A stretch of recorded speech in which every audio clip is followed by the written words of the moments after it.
I'm gonna do a Nathan intro. Are we ready? This is how you do it. Welcome. No, I gotta check my This is third time. Katie's trying to get it it's checked. gonna happen. No, it's I'm gonna gonna happen. like fucking hurt my that nose was ring or my septum or my fucking. That's what I don't did. want to do I it like like Nathan anymore. chip my teeth. I can't wait to watch that.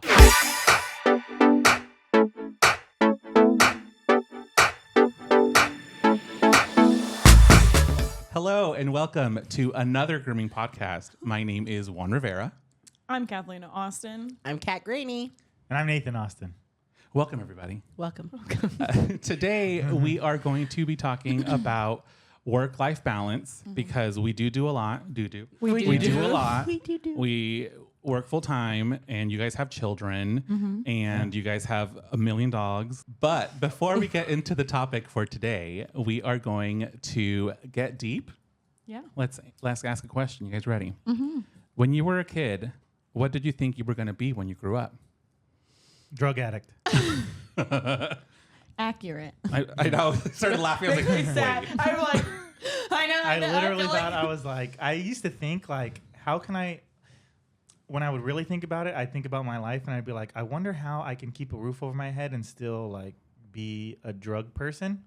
And I'm like, and I'd think like, why am I destined to be like a homeless drug addict, or could I like make it enough to where I could buy a house? And like, I'd literally have these thoughts of like, how to be a successful how can I drug succeed addict. at selling drugs so but much it's to where sad. I can make something of myself, you know, because that's all I thought at when I was a kid. Functional drug addict?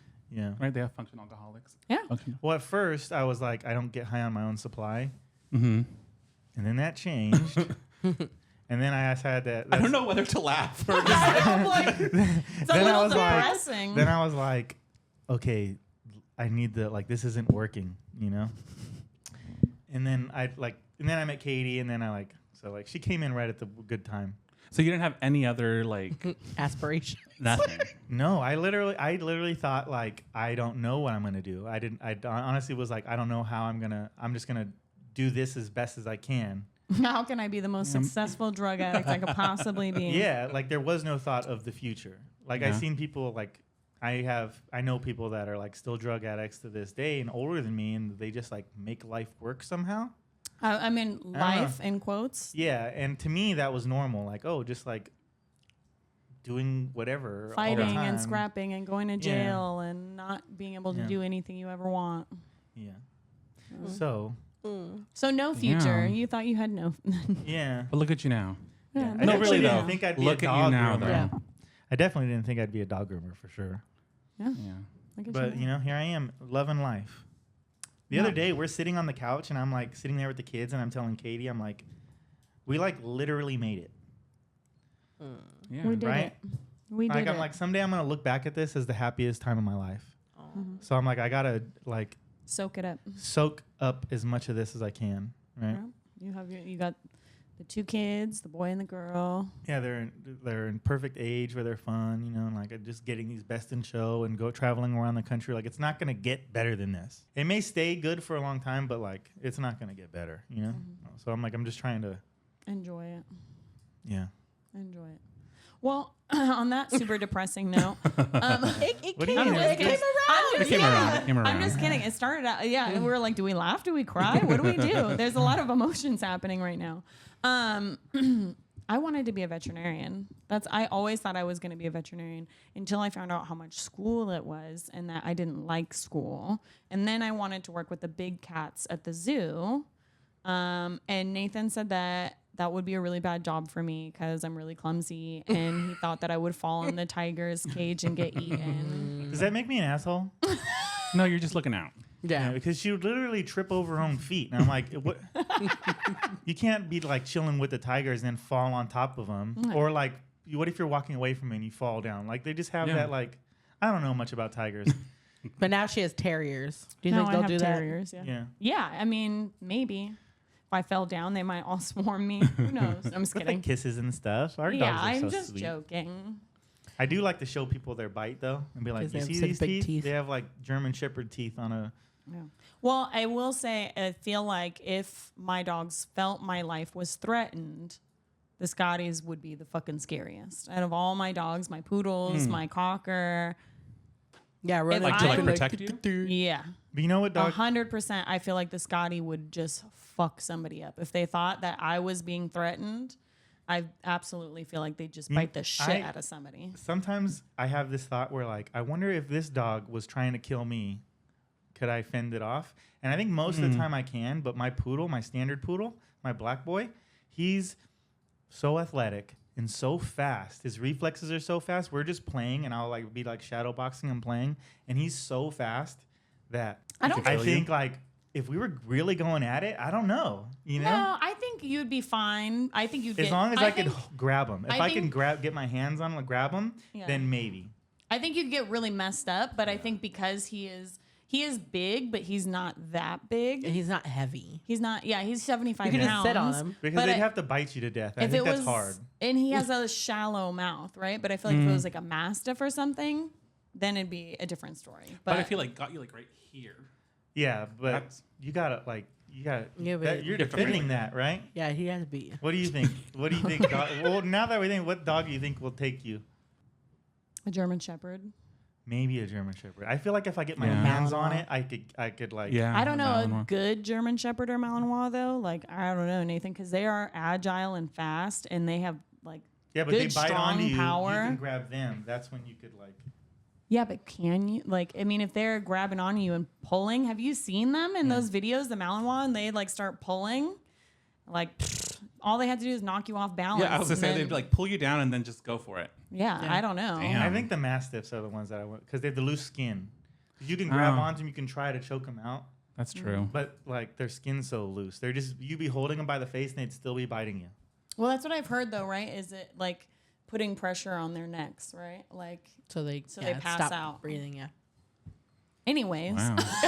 Anyway, what about Where you? did this go? I mean, I don't know. safety first, guys. We are working with animals. I hope to never, ever, ever have to do that. I've never had a dog really come at me. I've had them bite. I've been biting hundreds of times, but I've never had a dog that's like really But you trying to see get that me. though. I mean, somebody just got. I think it was in California. Somebody just got killed by their dogs in their yard. God, what kind of dogs? I think they were mastiffs. They're so strong. But it was like they were his dogs. Yeah. Damn. They had to he was in the backyard. The girlfriend like found him in the morning, and they had to like In try the and get- morning. Yeah, in the morning. He got killed at night. You had to like what? Put them back together? Yeah. You hear about that guy that was living? He'd go up to Kodiak and like live with the bears Oh for a yeah. summer. Then he got shredded. He went up there for years, but then he went up at this last time, obviously, Mm-hmm. and it was. He said he went. They said they went earlier in the season, so the bears were more hungry, and there was bears that he wasn't aware of, or like he didn't know them. Because he's been around these other bears for long time, years, right? Mhm. And I guess like he had a recording of him getting killed by him, and like he's like calling. There's like a recording of him in his backpack or something, so you can only hear the audio. But he's like calling to the other person, like I'm out here, it's killing me, and I'm like, oh my god. Yeah, could you imagine? Jeez. No. I know, just getting killed by a bear. Ooh. Anyway. But you know what though? You play stupid games. Yeah, I guess. Well, I mean, we're working with animals, right? They're not humans. And then same thing for that. You're going up to bear territory knowingly, then I think it's crazy that you're more likely to get killed by a deer. yeah. They're like Than one of a the bear? most deadly animals, yeah. Or like they kill the most people, deer. Because of car accidents? I think so. I don't know I exactly think why. it's I the just car know accidents. that they kill a lot of people. But you're also more Give it likely a to be Google. killed by Give it a you googly. your like parent or a family member than you are How do I Google? an animal. How do I Google that? Like, Like what animal kills the most people? It My popped daughter, right up. my daughter wants Mosquitoes. Oh my god. mosquitoes, Are those animals? humans, Humans. Well, surprise. snakes, Snakes. Oh my Snakes. god. No poison. Yeah, they're hard dogs. Number 4. Wow. Yeah, Number there you 4 go. is dogs. Wait. 25,000 humans killed per year by dogs. to- Damn. Jeez. It's a dangerous job. Up your prices, guys. 25,000 people. Yeah. Keep going down the list. Give me Some the kind top of 10. fly. Give me the Some top kind 10. of fly. Yeah, it's Assassin bugs. What? Freshwater snails. Freshwater What? snails. What? scorpions, New fear unlocked. Ascaris roundworms, and tapeworms. New fear unlocked. Oh my Another God, new we fear work unlocked. with dogs that have tapeworms and roundworms sometimes. Yeah. Oh my God, we're gonna die. Well, can you imagine having roundworms so bad that it kills you? That's so sad. Dude. But it gets so Or scary. hippos I on? wanna know Or what about- else is on? Is there hippos on? I heard. No, let me. That was like the You know, top 10, I think. there's less people near hippos to be killed. Think about how many people have dogs. Yeah. That's true. You're not living with hippos. I didn't expect mosquitoes though, but it makes sense though. 1 million per year. 1 million people. Okay, you have freshwater snails, right? Now I'm afraid to come to your house. I don't touch that. Oh my God. Oh, wait, but it has more. It has. Oh, okay. So this one is saying that. Like mammals. This was 2016. Oh, okay. So it's old. It's old, but sandflies are on here. Crocodiles. Hippopotamus, elephant, lion. But there's only Bees. Yeah, but how many people do lions kill? Jellyfish. 100 a year. 100 people a year? Tigers. That would be. We gotta work harder. Wolves. That would be a terrible way to die. I'm not though. around Sharks. lions often. I'm surprised deers aren't on here. Now I need to see. I see. I That's always how we thought got deers were into super it. deadly. I guess I'm just an idiot. Well, it's okay. So it does say up to 200 people per year are killed by deers, mostly in car accidents. Are these in around the world or in America? I don't know. This was October 2023. So This one says 10 deadliest animals in America, and Yeah. it says deer. So That's- 2024. So this, yeah, I just pulled up the same honorable mention is scorpions. Honorable mention. Yeah, maybe we should be looking at just America. Okay, right? so this 'Cause one, yeah, this is America. So number 1 was deer in America. There you go. It says goring and trampling. See what I'm saying? If you do enough Googling, you'll definitely You'll be find the right. answer You'll you be want. right. If I answer you what? 2 was hornets, bees, and wasps due to stings, Yeah, that'd be obviously. a terrible way to die too. 3 is dogs. Still in the bite top worms. 3, though. That's wild. 4 is livestock, goring, trampling, kicking, etc. 5 is spiders. 6 is snakes. 7 is bears. 8 is cougars. Sorry, guys. And 9 is alligators. And 10 is sharks. Oh, wait. I like and alligators. Its side note is biting, mostly children. Damn. Yeah. Yeah, watch your children around water in Florida. All right. Yeah. Well, Honestly, there you have it. I was like when I think of bringing the kids to like Florida, it freaks me out Yeah. Yeah. because I mean I know it's irrational, but I know it happens, and like it's probably an irrational fear, but it freaks me out. Yeah, but it does happen. I know. It does happen. That kid in Disney World. You know, Yeah, at people also get struck Disney by World. lightning, right? So like, I don't know. Well, and I just don't know how. Like, like the one at Disney World, like he literally. Like, I don't want to talk about they it were because I just literally by had the water. I know, but I've and literally the had. alligator grabbed him, and that was it. Okay, let's. I would have jumped in the water. I'd been like, "That's he did. it." The dad did, but No, I had but nightmares he about lived it. though. Hey, I Kat, would have just gone. What did you want to be when you grew up? It's actually the same exact as Katie. I thought we're pretty much the same person. Yeah, we are. But I wanted to be a veterinarian for a while, and then I was like, oh no, sick animals, no. And then I was like, oh, I want to be a zookeeper, but I didn't want to work. Oh my with God, literally same. I didn't want to be I wanted to work with the hooved animals and stuff, like giraffes and zebras and stuff, and gazelle. So They're I not was, on the list. I They're was not on gonna the list. wear. Okay, I was gonna sidebar. work with the ones that murdered Another your sidebar. animals. Oh, well, Another sidebar, right? I heard that early humans used to the main way early humans used to hunt is by running down animals. Like we'd literally because the way we're built, we could, and the way hooved animals are built is they can't pant while they're running. So when they're in a run or a gallop, they can't pant, so they will literally overheat and die. So people were built for such stamina that we'd run miles and miles and miles until the animal would just die of well, that's heat. similar with big cats. That's why they usually can. Well, they can win. do sprints, but we'll just like slowly follow them just enough to where they can't rest. I can't Like do how that freaky now. would that be? Well, yeah. You know, you're they're like galloping and they turn around and they're like, those hairless monkeys are still coming. You know, they're not going to stop. And they just like, oh, die. So why not like a bow and arrow or something? Yeah. Like, why do you have to run for it? They- Well, I probably don't- before they invented. Yeah, I think that was before tools. But another thing I also wanted to be, which kind of tied into the zookeeper, was I wanted to work with the whales at like. yes, Yes. I wanted to do that too. The whales and the dolphins at Marine But World. now it's like bad. Yeah, but now they're tortured. yeah. Yeah. Well, Now Well, we we know. will say about the zoo too, right? when we were kids, we didn't know. yeah, that. that was the coolest Every thing. time was I like, went to oh. Marine World, I was like, It's so funny you say that because I totally forgot, but I would always beg my parents to go watch the shows, and I would always be like, I want to do that when I grow up. It would be super cool. Did you go? Okay, another side note. Remember that whale? have we talked about this? But have you seen the documentary or read about the guy that made love with a dolphin?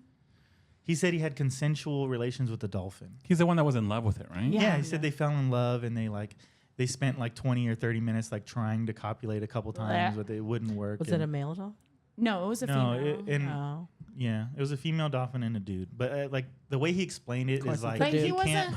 The way he explained it is like you can't like. He wasn't a You trainer, can't force right? a dolphin. The dolphin has to like. Well, I mean, want to do it. Consent. You're literally Yeah. in the water with it, so it can get away from you. Yeah, but then he said like he So she fell was in asking love for with it. it, and then he did Yeah. it with the dolphin, and then he like he just left and like never seen her, and then But she it broke spent the her rest heart, of her right? days in the thing by herself until they like. Yeah, but like it was just so interesting because this guy's talking about it Interesting, Like- weird, gross, but because like it's interesting. no big deal, like it's just matter of fact. He's like, yeah, me and this dolphin, we've just had this wonderful connection. connection, and then he's like, I left it and I never seen it again, and instead spent the rest of its days alone in this tank. I'm like, And we're like, if you fell in love with it, okay. dude, shouldn't you like? move in? Why fool? didn't you fight Yeah. for her? Yeah. I'm like, the whole thing is just freaking tragic, but interesting, right? Like, Really, really weird and gross. Okay, but Juan. Oh, What yes. about you? Okay, so growing up, I wanted to be a hairstylist, a cosmetologist. But I went to college to be a math teacher, actually. Really? Yeah. Yeah, that was my math education was my major. I don't know how you come wow. out with shit that I fucking still Didn't know. surprises me. What the hell? A math Yeah, I was gonna teacher? be a I math teacher. suck at math. Okay, so I'm Because just going to it's- send Owen to your house over the summer. I love Yeah. math. Oh. Nice. I know it's kind of weird, but No. I love it. Well, the thing, okay, so my I'd dad. rather chop off my fingers. Well, because it's not open My- to interpretation. It's Yes. right or it's wrong. I thought about like, okay, what's going to be easy that I can do like year after year after. I don't have to change my lesson plan. I can just go and be like wrong, yes. You know, it's just like easy grading and everything. My mom has been in the school district since I was like in her stomach, literally. Oh, wow. Oh, that's not true. That's not true. She had me and then she started. But anyway, Take it so I've been like very exposed to like the education system. So I've always thought that I would end up doing something like that. That's so sweet. It's Yeah. cool. I did not know that. I didn't know that either. Yeah. On a little diff- bit. Oh, go I ahead. was saying a little bit about like going back to what I was doing. There was a time, right? Back to me. There was a time when I was actually very successful at what I was doing, and it got super scary though. Yeah. Because like once you start getting into like certain amounts of weights and you're buying so much, you're connecting with different people. Yeah. You're connecting with another echelon of people, and these people are like scary. So I always thought I was scary, but then you meet someone that's like, this guy is very frightening, and like you think like he could kill me and nothing would happen. Not right? bad enough. So that was definitely another one where I was like, this is like, Got to get out of here. yeah. So, like watching movies and stuff, like when they always go to like the top guy for like drugs and stuff, is that kind of what it was? So if you seen Euphoria, right? yeah, yeah. There's a scene when they're all at the house and the girlfriend or Rue is there, and she's buying drugs, and their dealer comes. And there's a feeling for that whole scene where this dealer, they know he's like so dangerous, right? That is They're so all on edge. And people she watch says that some show and they're like, that stupid-ass show's shit, so right? dramatic, right? And I'm like, no, that show, they have that emotion so right?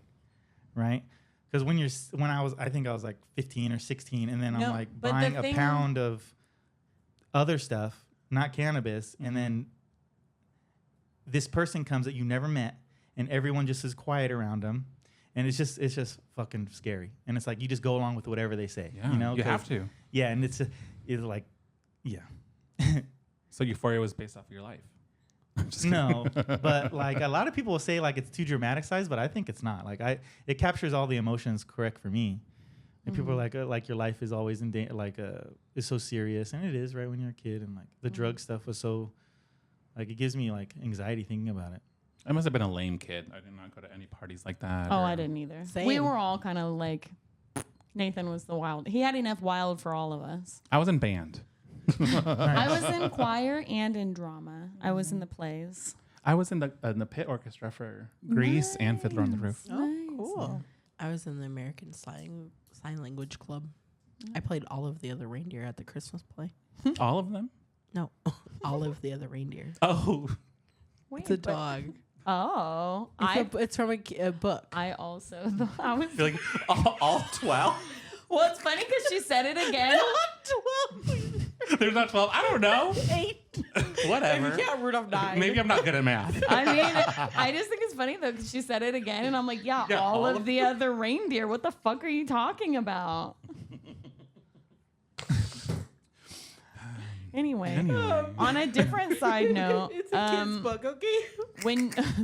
when you were cats. Hey, wasn't one of the questions when was the last time you laughed so hard you cried? Stop making fun of me. You're making me cry. I've never heard of that character. On a different side note, when you wanted to be a zookeeper, did you like to play Zootopia?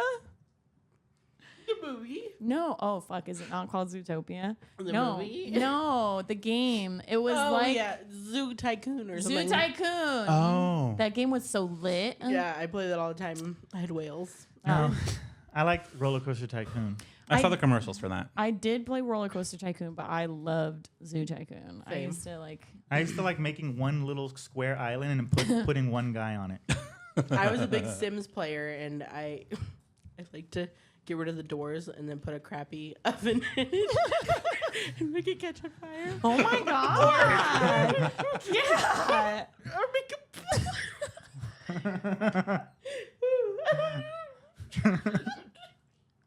What is happening? I don't think I've ever seen Kat this loopy before. You'd think we drugged her.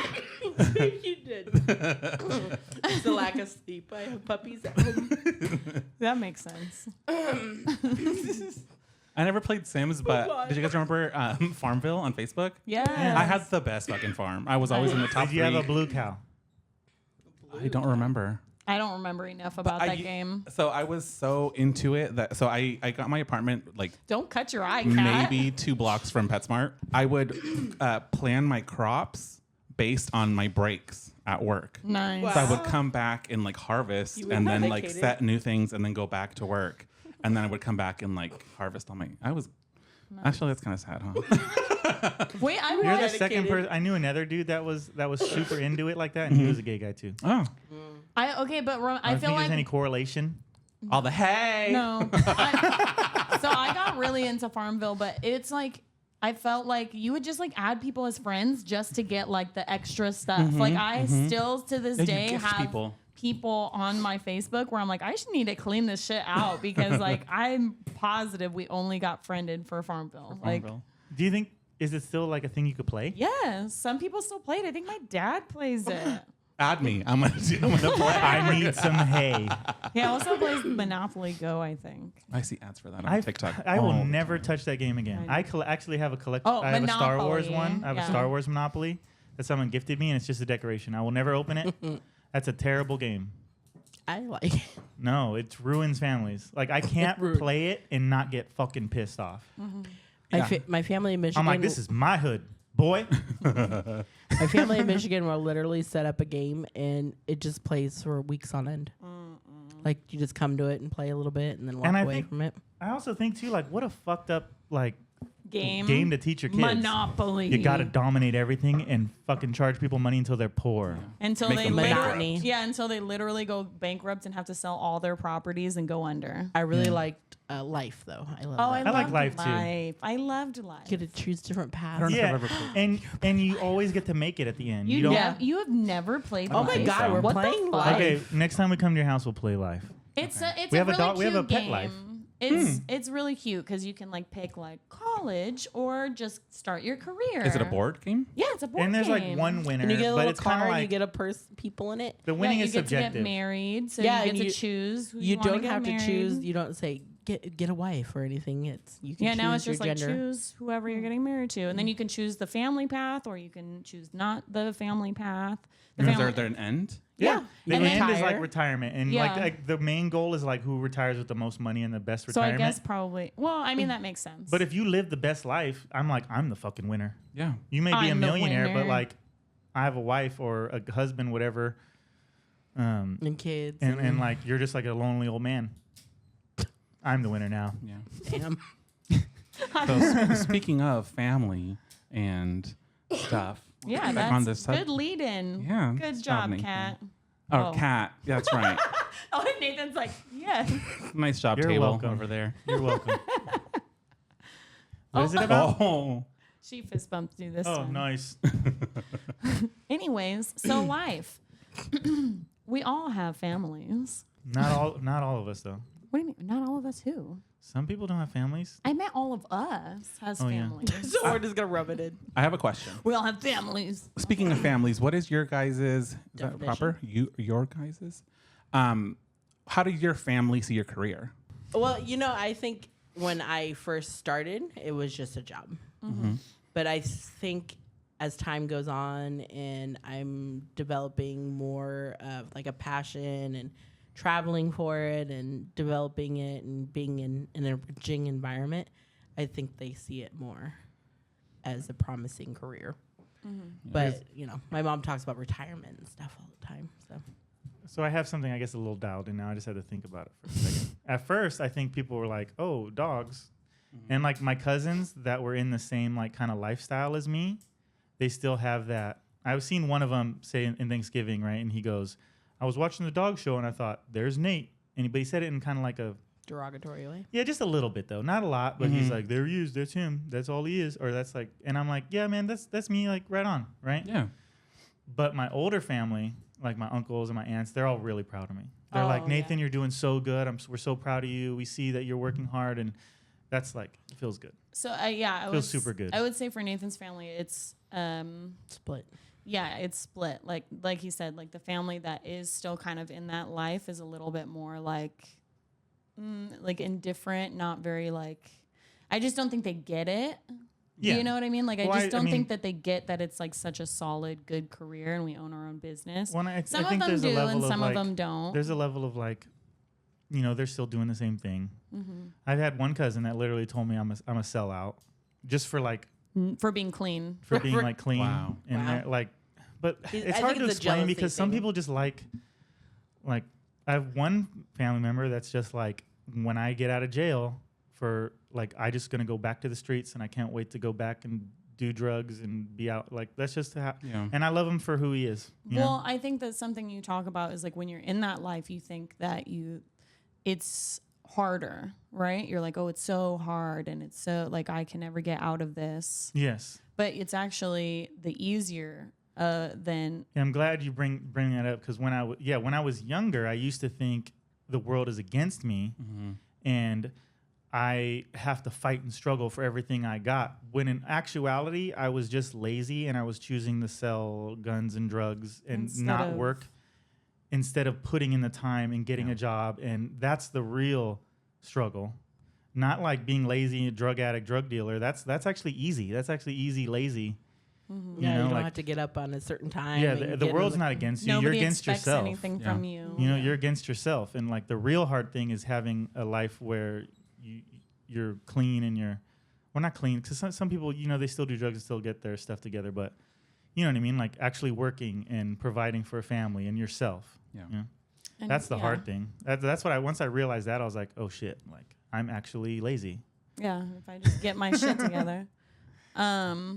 Fuck, what was the question? Family, how they see Oh your career. yeah. And but then like most of his family is like, oh my God, I see like, It makes me really happy. like we saw one of his uncles just like out somewhere when we were on the mobile.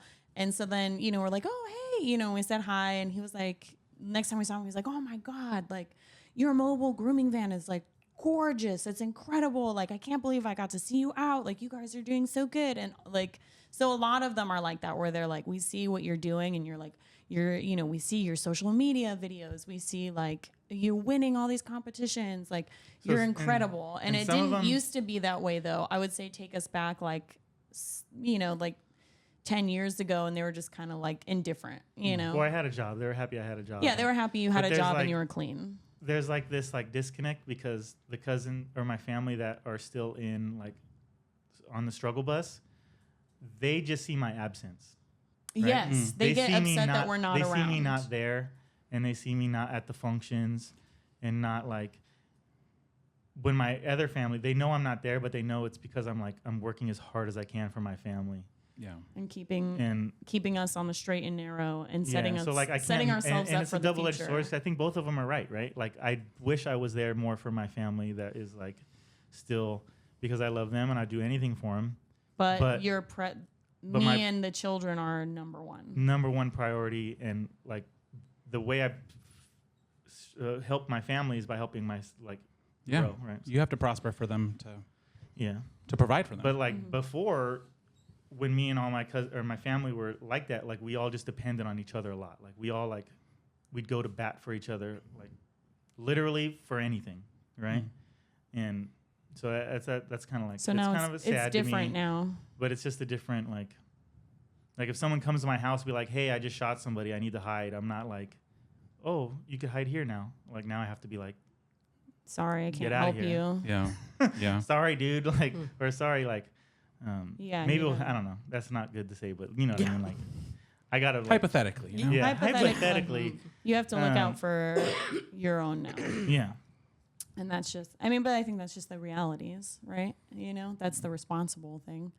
But my grandparents are like super proud of me, and that like, they were like my parents almost. My grandparents like took a parental role a lot, and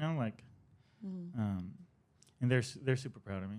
I haven't been over there in a while, and I really should, but I'm just so busy. We're bogged down. And I like, as I'm talking about this, the more I'm realizing like I just need to like put a little bit of priority on my family, because I'm just not around a lot at all.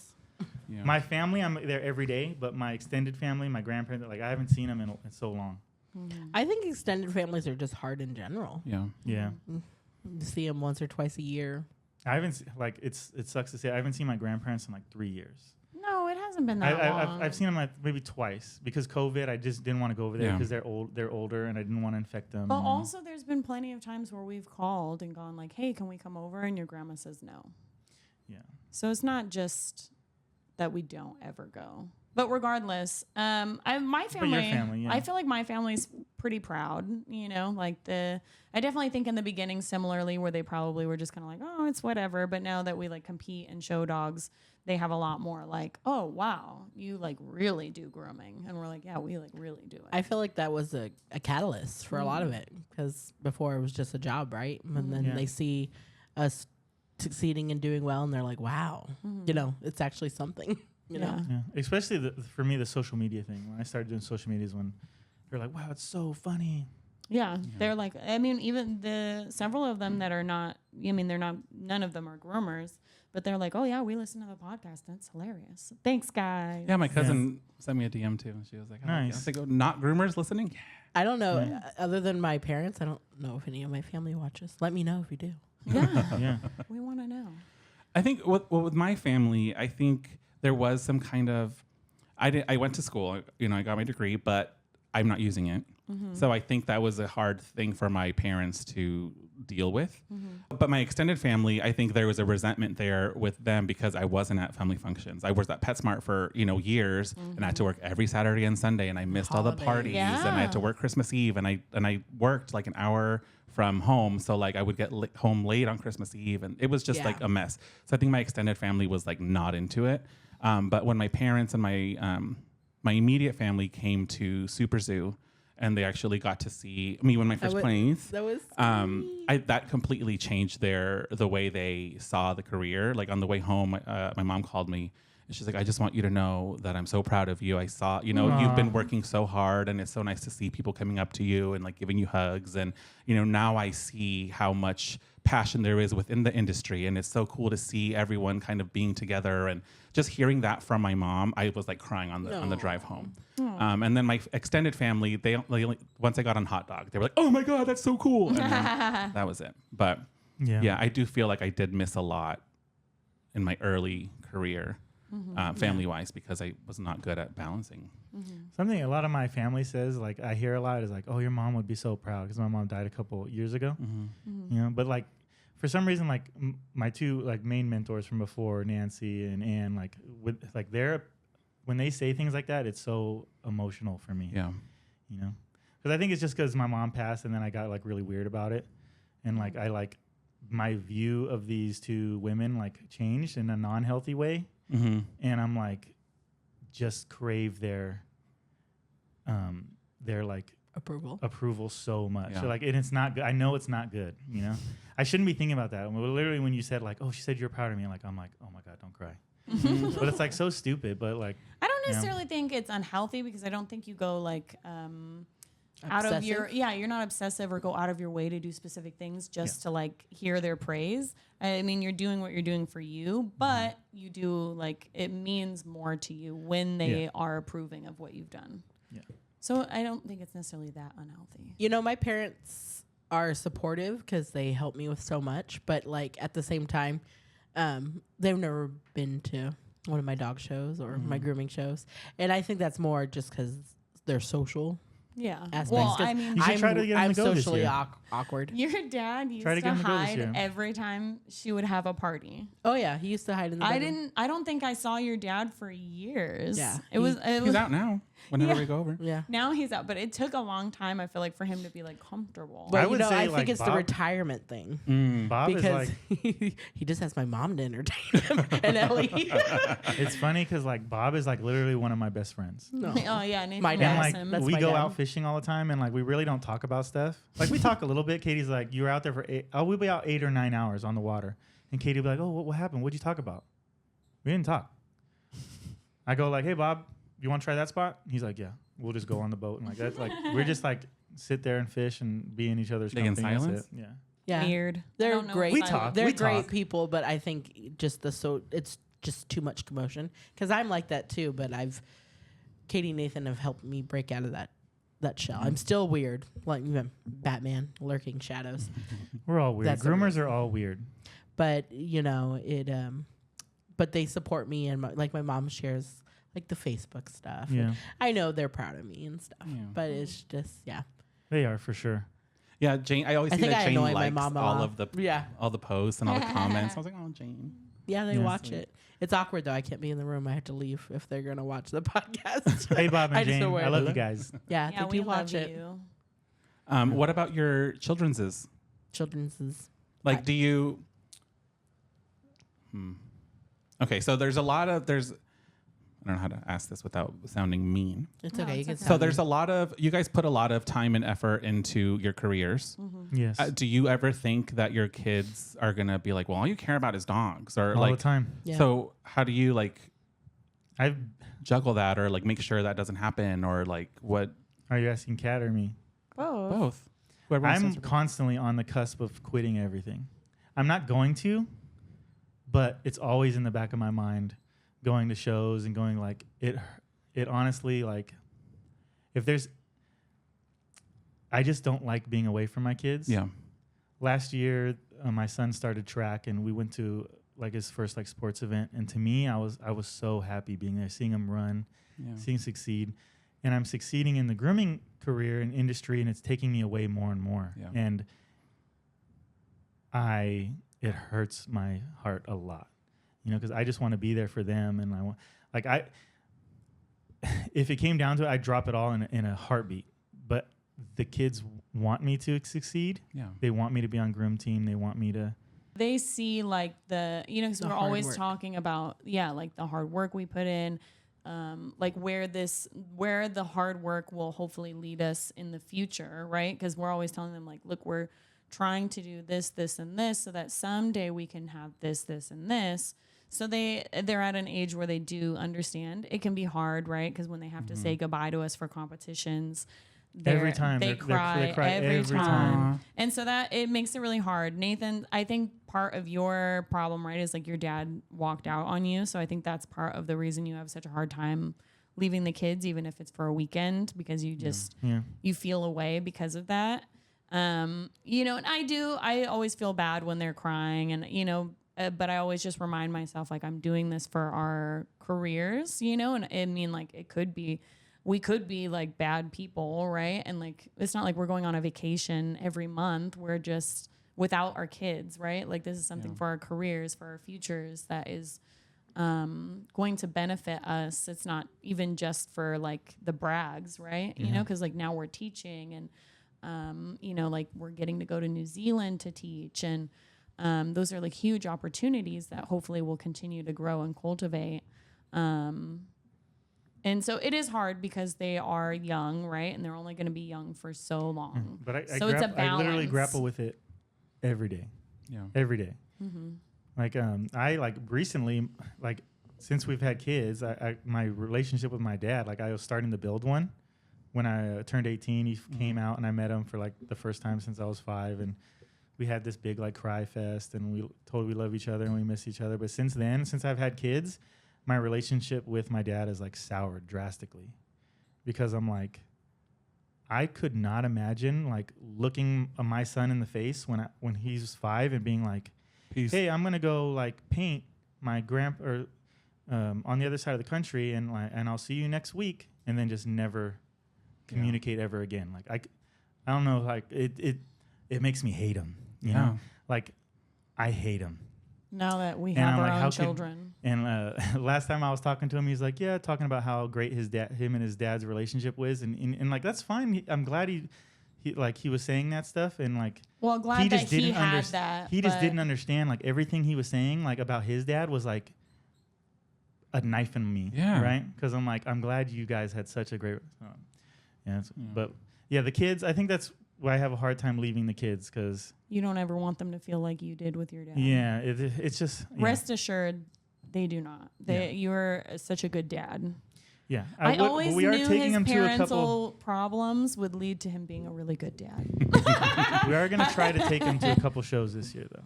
Do you know which ones? I think we're going to take them to Pet Quest if we get in, and then what else is maybe Groom Texas? I'm not positive if we're doing. Might make a trip out of that one, like a road trip, like an RV. But we're doing a couple camping trips this summer too, which will be nice. We're taking our salon out. Yeah, we're taking our salon on a camping trip. And me and Ronnie. Yeah. Yep. Oh yeah, you guys are coming. I'm so excited. It's gonna be a lot of fun, guys. It's really fun. Yeah. So it's gonna be a really good trip. It's gonna be good. Yeah. I gotta be recording. So we're going camping in the red. We're going camping in the. We're going camping in the redwoods, and a lot of like a lot of Californians, they do like the camping where it's like, nah, I'm just gonna be in this grass field in the sun. No, this is the most beautiful campsites you've ever seen. Banana slugs, no sun, because it's all you're right in directly in the redwoods. It's so beautiful. You know, I'm excited. There's this little section where we were at last time where there was a campsite, a little clearing, and then right on the edge there was 6 trees in a circle, and they're all about like 5 feet apart, and you can sit in the middle, and it's almost like these brothers or this family was sat in a circle of trees, you know, and they're all just kind of lay down and look up, and it's just so. It's a fae trap. It's a fae trip. Yeah, it's like definitely a portal. It's definitely a portal to another dimension or something. Yeah, we got to go back to it. Yeah, we'll be there. I'm gonna be trying to get. We didn't get that campsite though. To come take me. Oh my God, Katie said that. Katie made a joke about that, and I was like, honestly, my feelings were super hurt. His feelings were really hurt. Wait, I missed that. She goes like, someone asked, if a fairy prince came and took you, would you leave? And she's like, yeah, I would leave with him to be immortal with the prince forever. And I'm like, damn, to go be a fairy. Like, bro. And I'm like, I would literally give up anything to be with Katie. Like I would. Someone can come up to me and be like, here's $1 billion. You'll live forever. You're like, who wants to live forever without love, though? You could be it'll be a fairy princess that'll like bang me until eternity, and I'd be like, no. Well, you just have to become a fairy prince. And I'm like, prince. are we not on the same level? You're the fairy prince. I'm like It's not. I really like. God, Nathan, it was just a joke. Obviously, I'm His upset Are about you it. breaking up right now? Obviously, I was upset about it because I'm like, yeah. It's not even real. What Yeah, about but you what with if Ellie? it was? What about you with Ellie, Kat? I have extreme mom guilt all Yeah. the time. And I also have parental guilt because I leave them with my child because I do not have a significant other. It's just me and Ellie and my parents. And they do a great deal. You know, they pick her up and drop her off from school every day, and they're a big part of her life and my life. But I feel extreme guilt when we go. They wouldn't have it any other way though. No, Yeah, right. no, yeah. they like it. They enjoy it. If If you they could even know move my out, mom if you could- could move out, they'd be like, no. They still want my brother to move back home, Yeah. and he's been married and living in Colorado for like 10 years. But they're still like, you can still come home. We'll make Come space. home. We'll make space. We'll find We'll space. give you our room. Yeah. They I was- would though. They would, for sure. They're really good people, and they do everything for us. They take in strays. Yeah, they take in strays. They Yeah. adopt. They took us in. They take in, make family members. Yeah, new family. But anyways, I feel really guilty, but at the same time, I want to be able to enjoy my life and, you know, working towards becoming more and can help our future, right? I'm hoping that it'll be somewhat of like a retirement plan if I could teach or judge or do something like that, right? So I'm thinking when my body breaks down, maybe I can do these things instead and have a backup. Well, Yeah, definitely. and Grooming it's is also hard on your body. It's also a sense of pride, I feel like, you know, because you're showing your child like what they can accomplish, right? Yeah. Like, And not to give up on your dreams and your Yeah. goals. And they're seeing your drive. yeah, Yeah. they're seeing how hard you're working and they're seeing what you can really do if you apply yourself. And I don't want to be like a hermit, even though I have that tendency to be more reserved and quiet and not in the spotlight. I want to show my daughter that pushing yourself beyond your comforts can be a good thing and not Well, I could- to live. I could tell she's gonna do something because she's so outgoing and so like, Yeah. She's way more outgoing than I am. yeah, you're doing a great job raising. her. And I'm trying to be good for her, but we try to have, like, I'll have days with her where I was like, today is your day. You choose what we do. And, you know, do you want to go to the park or do you want to do this? And You you gotta know. not talk about. Like, my son heard that you say that you gave Ellie a yes day, and he was like, "What the hell?" okay, that was just for her birthday. And I'm saying, like, basic days, like, we're going to just go do something fun together. Nice. And, but I'm not going to say, like, oh, whatever you say goes kind of thing. But we compromise, right? What something sounds more fun to you.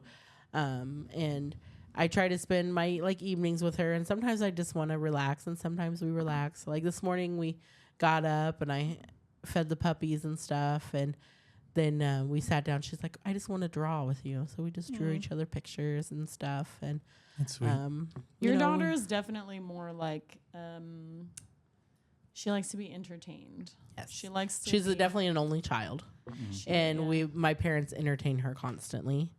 They're really good grandparents and they kind of do whatever, but she's also in that aspect kind of hard because we can't just veg and relax. She has to be like, we got to she do has stuff. to be entertained. She has to be entertained. Like she can't sit through a whole movie. Yeah. Yeah, it's okay. We built a fort the other day and we just sat in there. I was like, and she's like, let's watch a movie together in the fort. I was like, okay. We get her iPad, set it up, and she's like 10 minutes into Encanto, and she's like, yeah, I'm done. I'm like, I'm bored. I'm like, so You gotta she's pick a new movie, not the same movie 100 times. yeah, she's a good kid, and I think her brain just works. I think she just has a really active brain, and she needs to be stimulated and everything, because the teacher says that too. She's really smart, but she bores easy. And so, but she also said she's really sensitive, and that comes from me too. She Yeah. drops at the pin of a hat. That's me. It's good though that you have her in sports and stuff because I feel like that is what's gonna give her confidence. Or like activities. I always wanted her to be more outgoing than I am. So I try to Success. You've already had it. But You know, done did it. she's getting older and she's getting more reserved. So and I worry about that with her. there was a moment with my son where like we would go to Disneyland and they'd be like, "Oh, the kids come on stage and dance with Mickey," and he'd like love it. And then one year he was like, "No, I don't. I'm too scared." And I'm like, "Wait, what the hell?" Yeah. So like all of a she's sudden they getting to that become point. self-aware and they're like, "I'm scared now." She Sucks. embarrasses easy, and like she doesn't want to go. Like I'll say, go play. Ask that little girl if she wants to play. She's afraid of rejection, and that's hard because I'm also terrified of rejection. And I'm like, well, if they don't want to play, I'm trying to teach her things like what gives me anxiety. Yeah. Trying to fix it with her. I was like, well, Yeah. if they don't want to play, just say okay and just move on. Find someone else. Do you ever think like in your quest to try to fix it that you were making Make it? it worse. Yeah. I do. think that's sometimes I think too. Like about things I all- try to fix in the kids. I'm like, maybe I'm just making it aware of them, and like making them aware of it or something. Yeah. People ask like, oh, how do you find balance? Like we don't really like. I think it's a constant like Well, I think it's just a something. seesaw. I think you're just always working on it. Well, I always feel like no matter what I do, it's gonna be wrong. Well, yeah. My goal is not to raise an axe murderer. I think looking a at little yourself thing. and Little thing. critically is good though. Well, Yes. I think that's what makes, I don't want her I to don't- be like me. not to like toot our own horns, right? But I feel like we're decent parents. But I think a good part of that is being critical of yourself and not just like, I'm amazing, but being like, I could do better. How could Yeah. I do better? And also allowing that's- yourself to like fuck up. Well, yeah, I mean, because we're not perfect, right? And that definitely, I mean, I remember when we first started having kids, I thought I was going to want to be a stay-at-home mom. I truly thought I was going to want to be a stay-at-home mom. I was like, this is my future. That's what I wanted. I was like, I can't wait. And then I realized like I am not cut out to be a stay-at-home parent. So like Yeah. kudos to Well, that those was- people that do it. Yeah, I good think for you're you. incredible human beings. I couldn't do it. Well, I also just craved the stimulation of my job. Oh, that was when we were living in Antioch, which is an hour and a half to 2 hours away from where we worked. Mm-hmm. Oh shit. So I would get up, drive 2 hours on a motorcycle, and work 9 hours at the place I was working at, right? We would work 9 hours, and then drive another 2 more hours. And then when I got home, and like I'm flying on the motorcycle, so when I get home, I don't know if you know, like when your adrenaline's going and you calm down, it makes you super tired, right? So I'd get home to Katie, and she'd be like, she's done, right? She's like, you need to take the kids, and I'd be so like it was just like so It was hard. brutal. It was not sustainable. Like I was like, we gotta like It was brutal. get out of here. We need to focus on each other more, you know. And I was not made to be a stay-at-home parent. I just am not. I I love my kids so much. same. And I really like big props to those stay-at-home parents, but like I was not made for that. I thought I was I because I think- wanted to love it. I really did. I think it's because though when like early humans, right, we lived in villages and like small groups. And all the with women all the helped each help- other. or like everybody helped each other, right? Like your parents would be there, or like your mother, and like they would all help, and like child would rear together. Now it's like the stay-at-home mom like stays at home, isolated. It's Isolated by very yourself. isolating. And that is like the perfect word for it because I did feel very isolated. Yeah, I'd get home and Kitty'd be like, "Take the baby," and now she'd want to like dump on me all the information she had, but she would also not want to like not do that, Yeah, yeah. you know. So I'd get home and it was like, It was, yeah. Well, and like even when we had Owen, we were in Hayward. So Owen is our first kid, and it was very isolating. I was like the first of my friends to have a child. And so there wasn't really anybody I could like talk to about how I felt. I had a little bit of baby blues with him. I didn't know anybody personally who like breastfed. So like all my things, you know what I mean? Like, as my nipples were bleeding and, you know, like Nathan's trying his best to like, you know, he's like, why don't you, I remember one time as I'm trying to get breastfeeding down, my nipples are bleeding. And he's like, why don't you not breastfeed? And I just like start sobbing, you know, and so I think because I'm helping. he thinks he's helping, like, because he's trying to say it's okay, right? Like, it's Yeah. okay because obviously plenty of babies are formula fed and there's nothing wrong I with refused it. the tit. I was like, I knew I was gay from the moment I was like, formula for me, please. And you know what I mean? So like there's nothing wrong with it, but I was set on breastfeeding. I wanted to breastfeed. I didn't want to do anything else.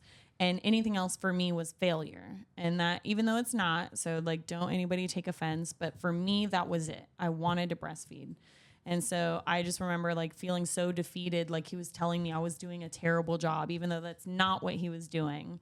You know, because I would just cry every time I breastfed him, and I was like, I guess I'm just in it alone. Well, I felt exactly the same way. Well, you think your friends are, let me just say this real quick, but like you think your friends are going to be there, right?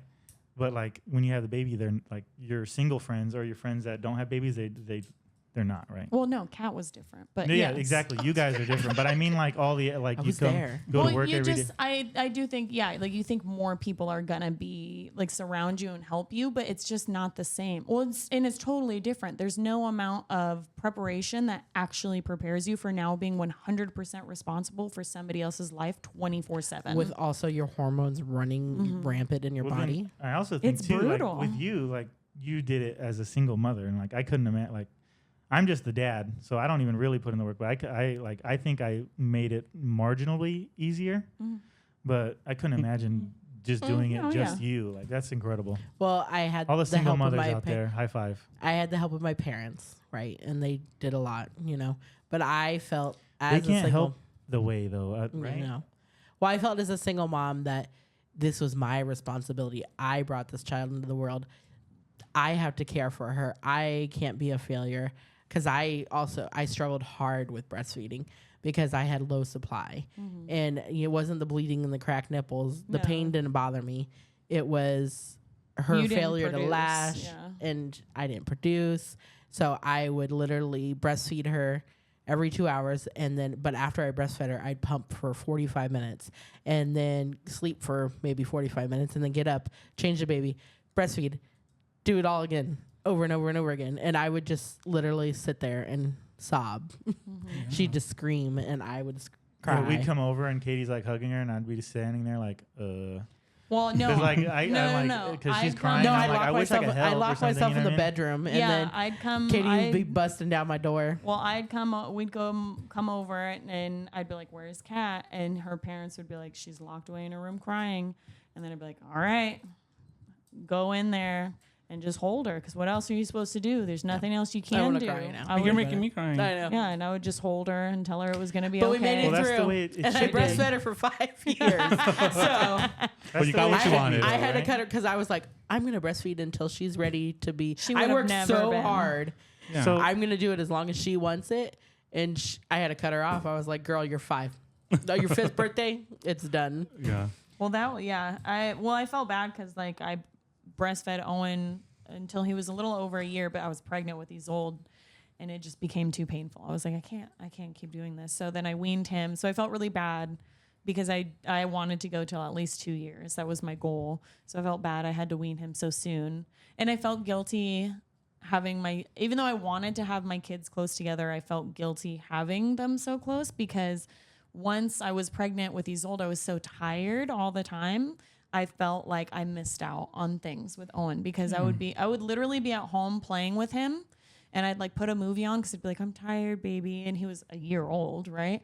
And then I'd like wake up like an hour or two later, you know, like, and he had just been playing by himself. Like it felt so guilty. Like I was such a terrible mom, but I'd be so tired. Well, I remember too when you said like you came home with Isolde and you're holding Isolde, our daughter, a newborn, and then like you tried to pick up Owen and he just didn't feel like a baby no more. Like instantly not a baby. It was like the most heartbreaking thing. Left the house and Owen was the baby. Came back and he was now not a baby no more. And well, like, he was, just didn't feel the same. I'm like, oh my God. So he was a year and a half when I gave birth to Isolde. And that's exactly though. I remember leaving him and he slept with us every night. And so that was the first night he had ever not slept with me. Was when I went to go give birth to Isolde. And then, then you have this tiny... He slept with Grandpa, though. He did sleep with my dad, but still. And so I felt all this guilt, like, oh my God, I can't believe I'm doing this to him. I can't believe I'm having another child. I'm like taking away from him. Even though I wanted 2 children close together, like once you get there, you're like, what am I doing? What have I done? Yeah. Can I love 2 children as much as I loved the one child? And the answer is yes, you can. I remember though, then you have this newborn baby and all these hormones are crazy. And it was actually just totally heartbreaking when I got home and picked him up and he suddenly didn't feel like a baby. And it was like, because he was my baby. He was my firstborn. It was really sad. God damn it. This fucking episode, man. Yeah. And then I did breastfeed Isolde for 2 years. And I had to cut her off because she was ridiculous.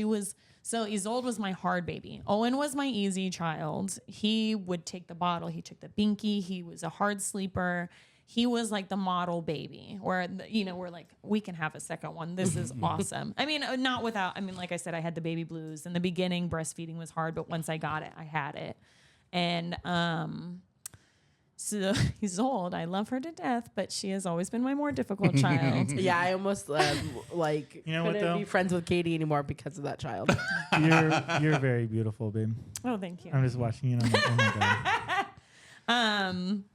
But so she was a very light sleeper. Everything woke that child up. She never took the bottle. She never took the binky. She loved to just nurse and nurse and nurse until she was so engorged that she would throw up all over everything like a fucking demon. And like Exorcist. Exorcist projectile vomit and then nurse again. I made so much milk with that child. It was stupid. She was much harder and she was so handsy. She was so attached to me. I had to go back to work right at 6 weeks because we were trying to buy a house. And so they were like, sorry, you can't have time off work. Yeah.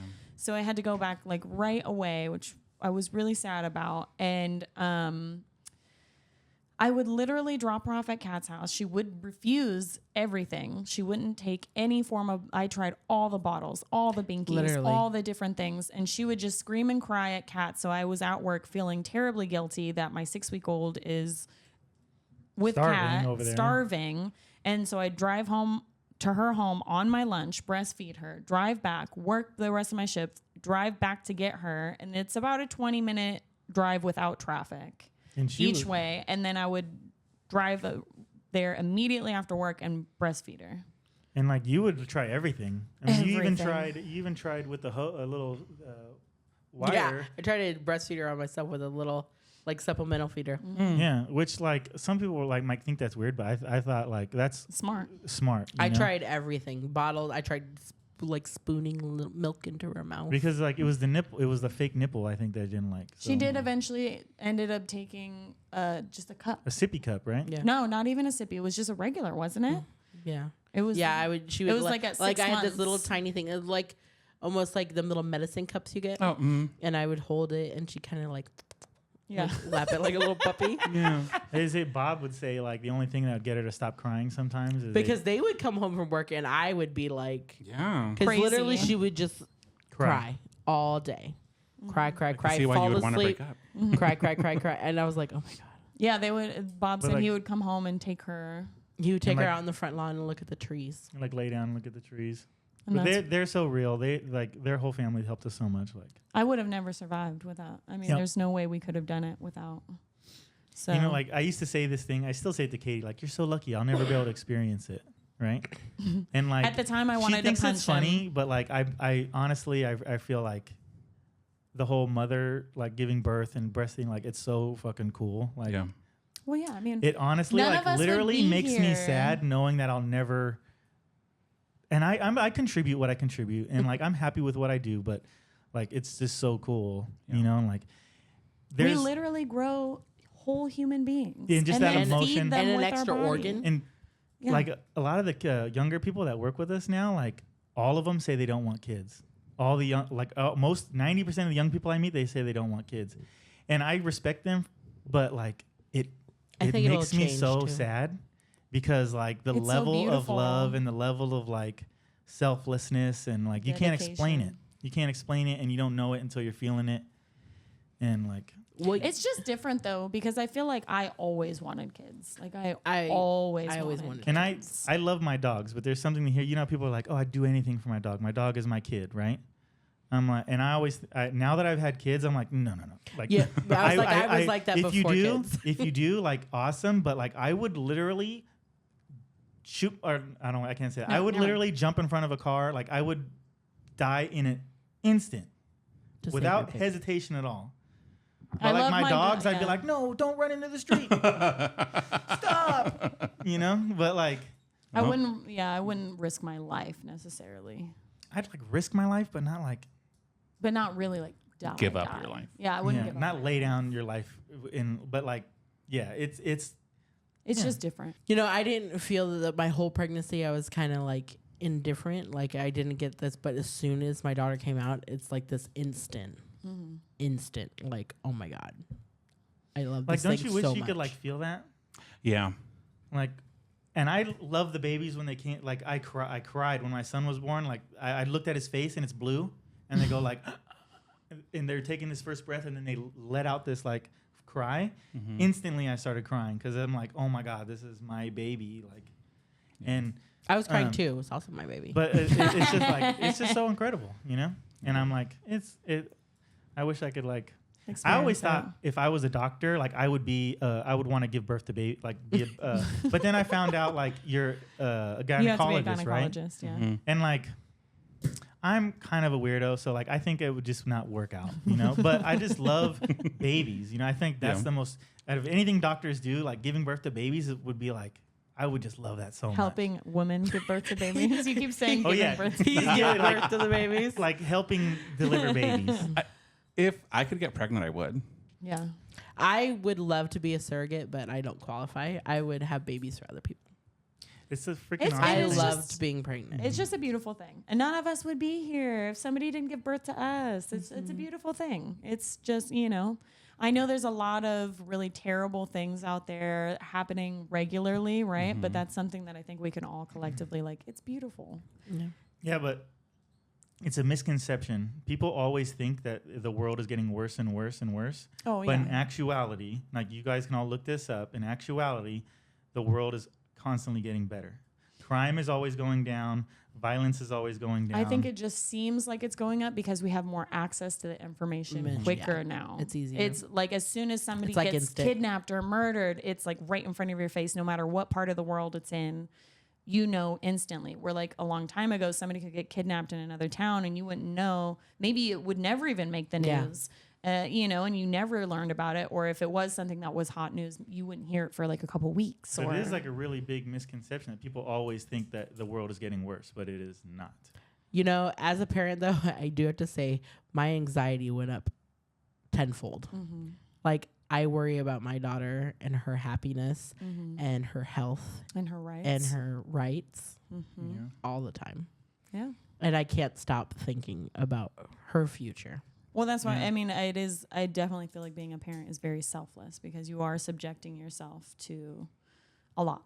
And that comes with like the stress and the anxiety and the worry and but you have to let it go.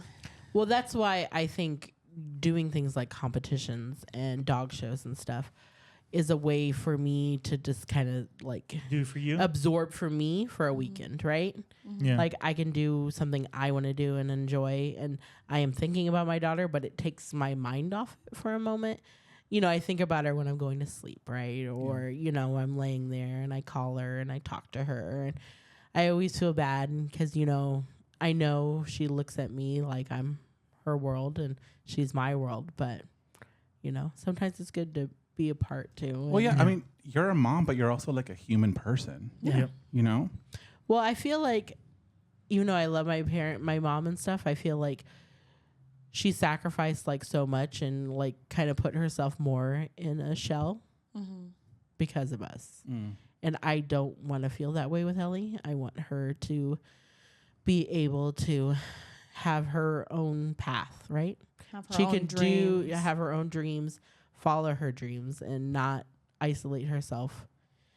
And I feel like if I follow my dreams, then she's be more likely to follow her dreams. Yeah. I mean, she can be whatever she wants. She can love whoever she wants. She can be her for whatever she decides. I think that's really a great point to bring up, right? Is that you're setting the example. Just because you're a mom doesn't mean you have to, while it does require some sacrifice, you don't have to sacrifice everything about yourself to be a good parent. Yeah. You don't have to sacrifice you. Yeah. to I be a spent good the first parent. 3 years, I was like, I can't leave her. I can't leave her. I can't leave her.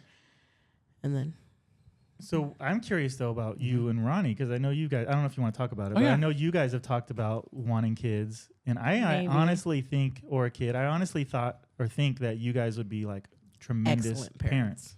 Really? You guys think Yeah. so? Mhm. Oh, absolutely. I think If you I guys could, are I super would. good parents. I would carry a baby for you guys. I know you offered her your uterus already. Yeah. I appreciate it. When she I gotta told me, I was lose- like, oh, really? I gotta lose weight, but I would do it for you guys in a heartbeat.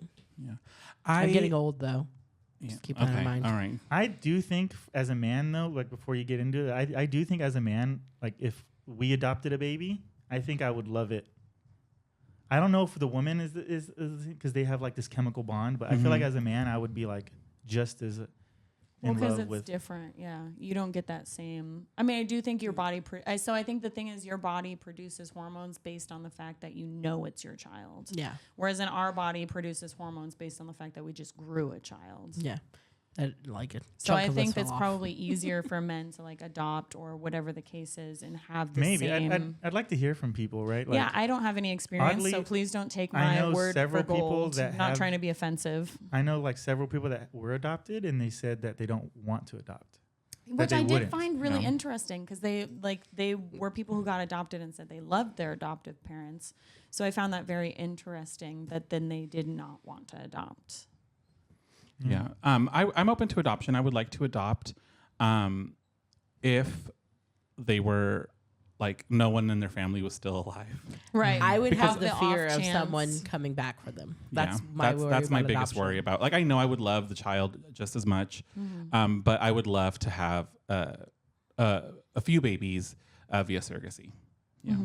But I just wish it wasn't so expensive for us. I know. Like I feel like lesbians have it so easy. Well, they got the hardest Can't part, you right? do- They got Yeah, the right. You're eggs. right. You're right. It's not easy. It's Well, not easy. I heard people go into different countries, right? Is that like a bad thing or like For surrogacy? like abusing the people that Like are go to under Mexico you or and stuff? something, or is that like acceptable? There's like shady stuff that goes on sometimes when you go to other countries because they're so underpaid just because they don't make any money that they feel like they're getting taken advantage of and not compensated properly. You wouldn't have to pay me.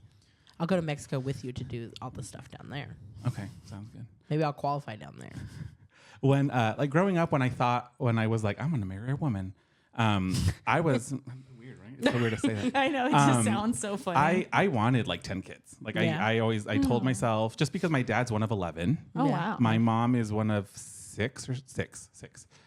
So I grew up with a whole bunch of cousins and aunts and uncles, and I was like, I want to continue this. Yeah. Right. But then obviously I did not marry a woman. It's just, I would love to have kids, hopefully soon, but it's just really expensive. It is so expensive. Are you guys still like figuring out the path, or do you have something like that you're like you want it to go down like this? or whatever happens. So a few years ago, so when Ronnie and I actually first started dating, he did not want kids, like at all. And I had the conversation with him and I was like, well, I do. So if you don't want kids, then we should not pursue this any further. Yeah. Because It's a I'm really not. important. It's not Yeah. like a little thing. It's a big thing. Yeah. Yeah. And he was also 22 and I was Oh, yeah. 27. Yeah. It's Oh a my that's a God. So big it was Cradle. Wow. I know, Yeah. I know. So he had just started being able to go Yeah. out and and I had already done my whole lap and I was like ready. Yeah. So he was like, I'm open to it. I can't tell you yes right now, Yeah. but I'm open to it and it's not a no. Yeah. So that was enough for me to be like, okay, well, let's give this another year and see what happens. And then I fell in love with the dude, That but shit happens, right? Yeah. Damn. But I do love kids. I love being around kids. I love being around your kids. Right when Ronnie and I got together, his sister was pregnant, and I was around for I was at the hospital when she was born, and having kids around changes your perspective on a lot of stuff. Like as a grown up, because I was missing all of these parties and stuff. I wasn't around kids much, and I kind of lost the magic of Christmas was not really there anymore. Oh God, and Christmas as a kid just elevated. yeah, and then when I would go home, because I wouldn't go home sometimes for Christmas because it was too much, but I would drive home and I would see all my cousins were having kids and seeing all of them getting so excited. Magic. It changes everything. And the next year, do you guys remember the PetSmart? They still do it. The Santa Claus Yeah. pictures. I took the suit from work. And I put the suit on before I got inside, and I was like, oh, and I like came in and I was Santa Claus. And the kids fucking loved it, and everyone took pictures on my lap, and I still have those pictures, So and it was sweet. really fun. Yeah. So I do see kids in my future. For sure. I just hope it's sooner than later. We're not actively like looking at like surrogacy programs or Right. anything Just like like if that. something happens. But when I win that lotto, though, Yeah, right. Yeah. This is a question I always wondered, but for gay men couples, how do you decide who's going to be dad? Do you just mix them together in a bowl actually and heard, see though. who takes who wins? So, okay, so I've given this some thought.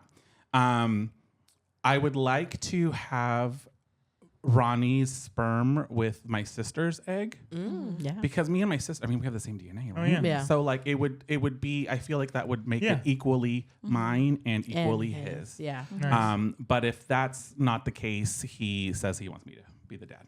Because he is like, I have ADD and I'm always angry and you're smarter than me and I would want your genes to, Aw. and I'm okay with that. Ronnie has a sister, right? Yeah, Ronnie has a older sister and older brother.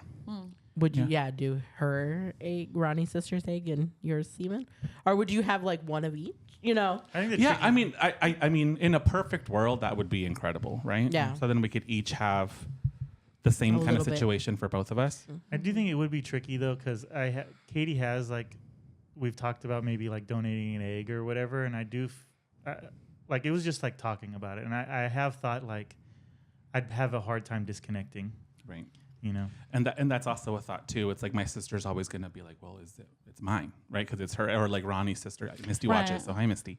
But that's how I would feel. Like it'd have to be You'd feel separate. It'd have somewhat- to be not my egg. You'd have to feel Right. because you'd feel somewhat responsible and somewhat attached, even if you're not Yeah. raising them. You'd still feel like you'd be like, that's my daughter. I think it's Right. just in your deep I think it's blood, just right? normal, yeah. Yeah. But I feel like with your sister in particular, I feel like that is kind of cool in a lot of ways because she is also lesbian, right? So I think that's kind of cool in a way, Well, and along those lines, I had told her already.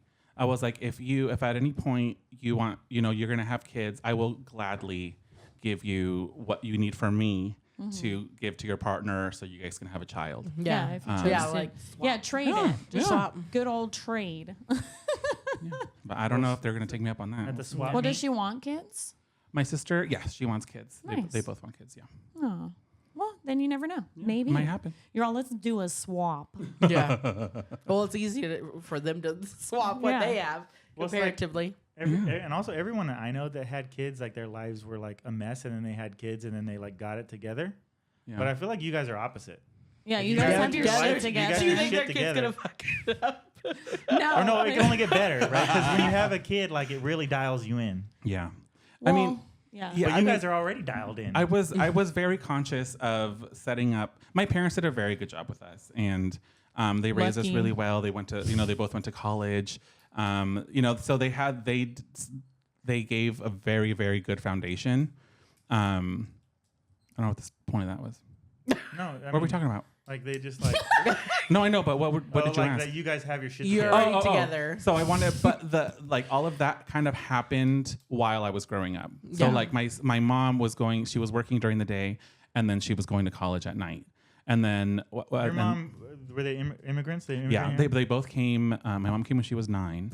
My dad came when he was, I think, a sophomore in high school. Right on. And they met in high school, and they were high school sweethearts and stuff. And yeah, it's really sweet. But again, so like I grew up really poor, and I mean they do very well for themselves. But Yeah. that's why I was like, I want to make sure all of this is set in place before I have kids. Yeah. And I always knew that it was going to be expensive as fuck, so I needed to make money so I could afford a surrogate and egg extraction and all that stuff. Yeah, that is a bummer. Yeah. I did hear. I was reading an article that's saying they might be able to take the DNA like out of the egg and be able to take 2 men's DNA and like Splice it. put it together to where it would be a 50-50 between the men, but then it'd still be like an X or Y, like it'd still be like maybe a girl. And Can you imagine how expensive that would be? Though? yeah, it's expensive just like squirting it in there. Hopefully we don't end up with no Jurassic Park. Jurassic Park. Pork. Jurassic Park. He's like, I am super gay. Don't start me again. No, but Laser eyes and like. No, but I I just was like, meant now because imagine a pig. didn't the weren't because they were like, oh, we spliced it Splice with it, frog DNA, and then they were able to change their genders and then start making babies, and they That's weren't true. supposed to be able to. Jurassic Pork. Doesn't everybody remember? No. I did have a Don't worry. start I know me this is again. probably. Oh, you're gonna start. I do have a worry that. Well, it's not really a worry. If I have a kid, I would love for them to be gay. But it also worries me if they were to be gay, because people would be like, "Oh, he made him gay," Yeah. or like he learned all that from you guys and stuff. And they would probably, I would hope that they wouldn't get made fun of at school. But that is a thought that I have, you know. So I always said like I would love a little girl because I Yeah. feel like girls can be mean too, but I feel like having two daddies with the little girl wouldn't be as like weird for people. I get I what feel you're saying. either Yeah. if either of my kids were like whatever they wanted to do, like someone has asked me like, oh, would you be upset? Like I don't think I'd be mad at them, and I'd love them forever through. But I do kind of would feel a little bit like Disappointed. disappointed in the way that I want like to Well, reflect my experiences, you know. You and I was Vision But gonna say, I think like don't- the more I think about it, like, oh, I want Owen to fall in love with the girl, but like it could be the same. Yeah.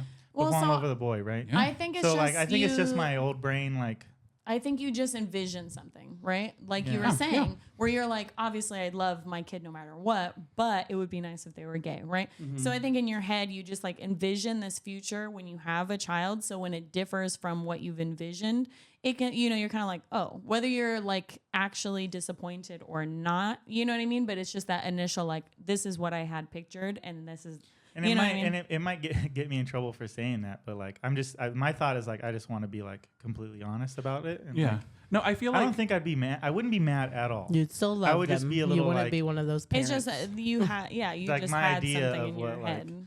like a wedding and like they could still do it. But then when I say it, I think like they could still do all that. Well, I just think because we grew up It would too, just be right? different in a than I time, envisioned. I think we grew up in a time where like it was so much less acceptable than it is today. So I think it's just getting past that, like, because now you can have that same wedding, but when we were kids, that wasn't like a thing. although it was really weird for me to kiss Ronnie in front of my dad at our wedding. Like I grew up thinking I would never get married after being gay. I was like, I don't want to be, because I don't want my dad to see me like kiss another guy, or I don't want my That's Mexican sad. family. That's super and then, sad to me. but he was at my wedding, and it's nice to live in a world where like growing up it wasn't like that, and now it is. Yeah. You know, it's So I think it's just getting, because of the way that everything was for us previously, it's, you know what I mean? Because like, obviously we love everybody and we're happy for everybody and people can do whatever they want. But I think it's just, you get set in, you're like, oh, my son's going to marry a girl and blah, blah, blah. You know what I mean? So then it's obviously when you think about it, you're like, oh yeah, like if that is, we just want him to be happy. Yeah. So I think it's just I think for you, it's just getting over that, like, because it was so ingrained in us, right? Yeah. Like, I mean, I do have that thought with my parents too. It's like my parents we're both gay, you know, so they're probably like, fuck, there go my grandchildren, you know, but Wait, what'd you say? Your Well- parents were both gay? no, me and my We sister. heard him and Oh. his Like, sister. sometimes I do like think, wondering if they think they fucked yeah, up. Or like something. I have the thought where it's like, okay, well, like they grew up thinking that, you know, they're gonna have grandchildren, and I mean they will have, you will have grandchildren. but you know what I mean? They had a plan. They had a plan. They had a plan Yeah. in place, and it can be hard to accept that the original plan that you made isn't the right plan for your child. Yeah, you So- just don't see it. Yeah. Something that's important for me and Katie though, and I think it would go either way, like is we try to be really loving to each other in front of the kids. Like we like to dance and hug and like Kiss. and just be like sweet with each other in front of the kids, so the kids can see like, okay, that's what love is, right? But Just that's being more. sweet That's and more about though being in a healthy relationship. I Right. want my kids to see what like a good, healthy relationship looks like, so that they know what to look for for themselves in a partner someday, and whichever way that goes. So it's interesting you say that, because my parents were never really like publicly displayed their relations. And I feel like I am weird about that. What about you? Are you weird I about that don't too? like to like hold hands or kiss in public or anything. Like you said, kissing Ronnie in front of your dad was weird. If I was kissing a man or a woman in front of my parents, it'd be weird. Yeah, I'm not sure. Like I've even ever seen holding you guys hands kiss. or yeah. Ronnie and I? Yeah, I don't think I've ever seen you guys kiss. I think I've seen you guys like peck. Like, Yeah. A pecky peck. I mean, growing up with an internalized homophobia, I feel like I conditioned myself to not do No PDA. PDA just because, I mean, I didn't know if it was safe. Like, what if some guy was like, Right. "Oh, you fucking faggot," you know? Like, Yeah. I wouldn't want to put myself in situations where I would be in danger. Yeah. So I just Well, learned to. Yeah, it is kind of sad, right? Yeah. I would just learn to not. yeah. Right. Yeah. Well, and I mean, I feel like when I first got Nathan, he was a little bit more weird about PDA. But then since we had the kids, we were like, I think it's important that they like understand how to like express love in a like positive way that wasn't like weird. And so then that's when we made it more of a priority, and we never censor ourselves. Like, I mean, like obviously we don't do certain things, but you know, like It's just normal. we snuggle just normal, on the like, couch yeah. a lot, and you know what I mean? Like when we hug a lot and we hold hands in public, and we, you know what I mean? Yeah, thinking about it, I was like, maybe it's because my parents weren't like that, you know? Ronnie's Yeah. parents are super affectionate. Like the first time they met me, Rick is his dad's name, and he like gave me a big old hug and a kiss, and you know, like they're very affectionate. He'll come up to you and like just rub your back, or like his mom. They're just, and at the beginning it was kind of trippy for me. Yeah. So was is like, Ronnie more affectionate? He is. Yeah, he is. And I remember like when in the early stages of our relationship, when like my parents would be over and Ronnie would put his like hand on my thigh, You'd be like, oh my God. I would like find a way to kind of like brush it off or like get See, up that's or something. me. Just- Maybe I'm gay. I mean, you never know till you try. You like scissors. You like a lot of them. Do we all though? That's true. You're the scissor artist. I'm a shear artist. Oh, sorry. Shears. Anyway, But we're talking about partners, working with your partners. How do you guys like it? we're all cut. And thank you guys so much. I met my partner at work. Yeah. And I was his boss at work. Yeah. Before we were together. So I think that kind of established my dominance. I'm just kidding. So we learned to work together before we got together. Right.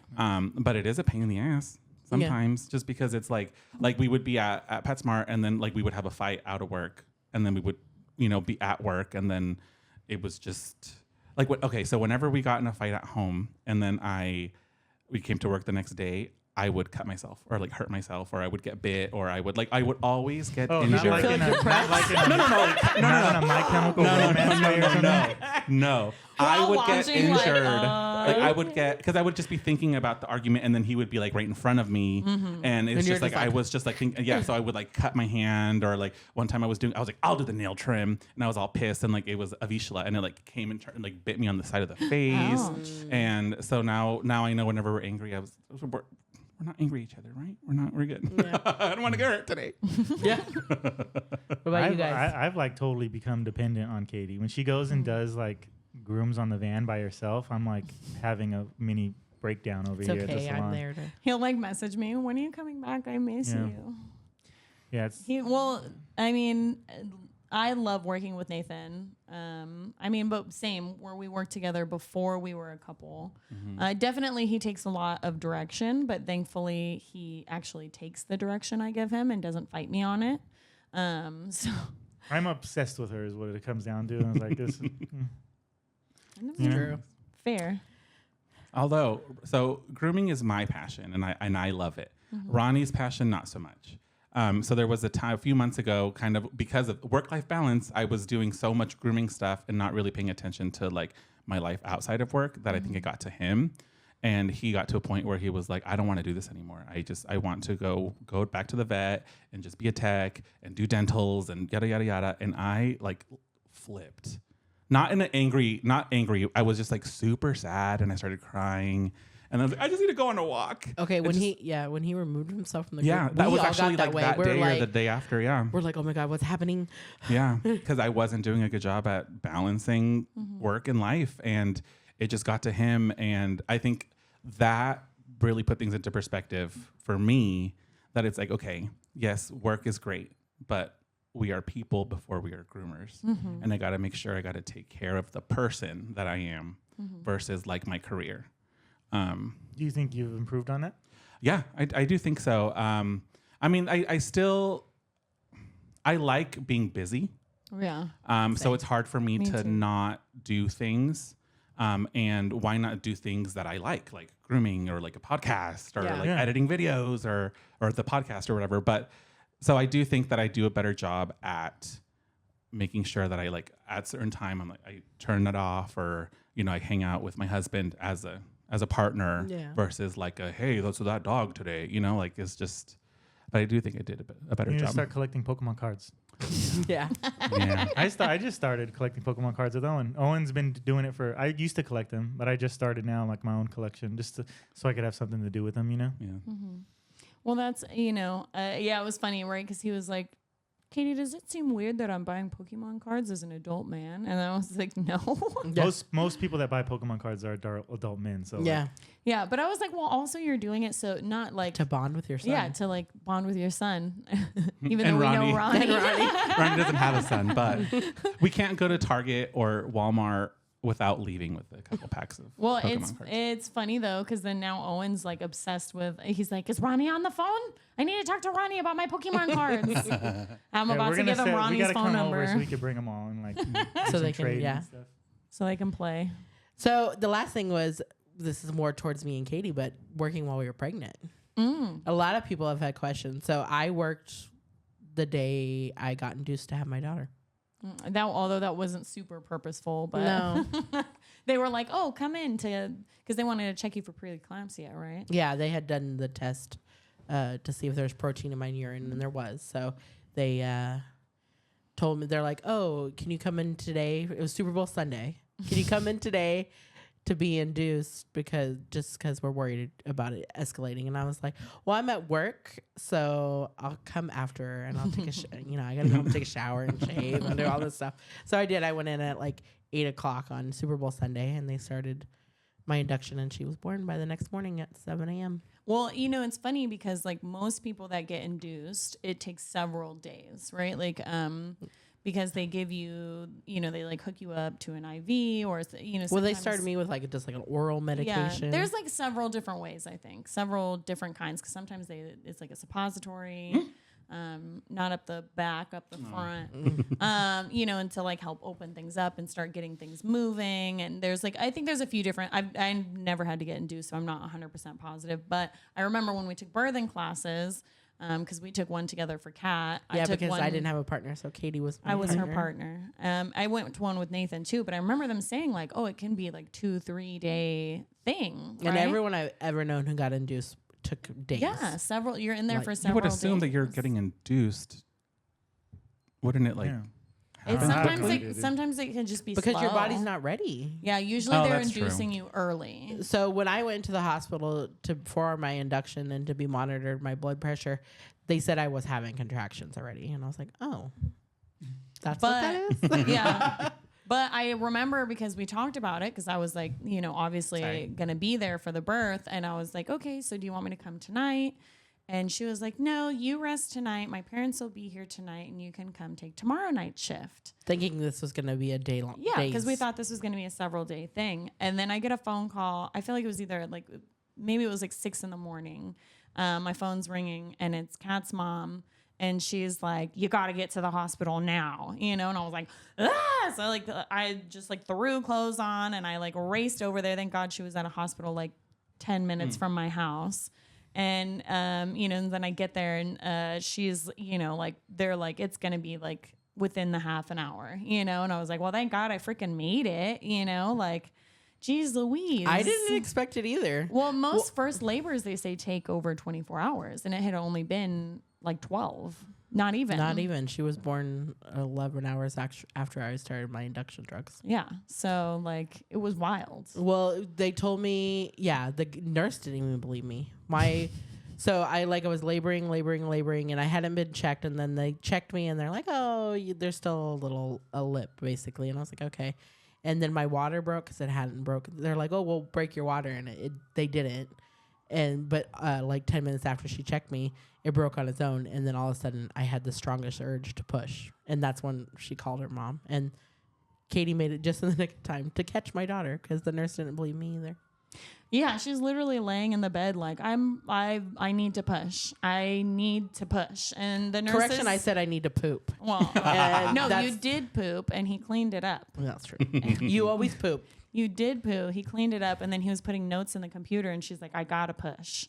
And he's just ignoring her and like lifted the blanket and there's like I can see the head, and I'm like, the baby's a coming, and she's just like She pops that baby right out, and I'm like, I got the baby, and then they're like, press the red button, and then every person on the floor was in my room looking at my crotch. Yeah, well, because the nurse, of course, he like turns around, sees I'm holding the baby, right, and he's like, press the red button, and I'm like, press the red button.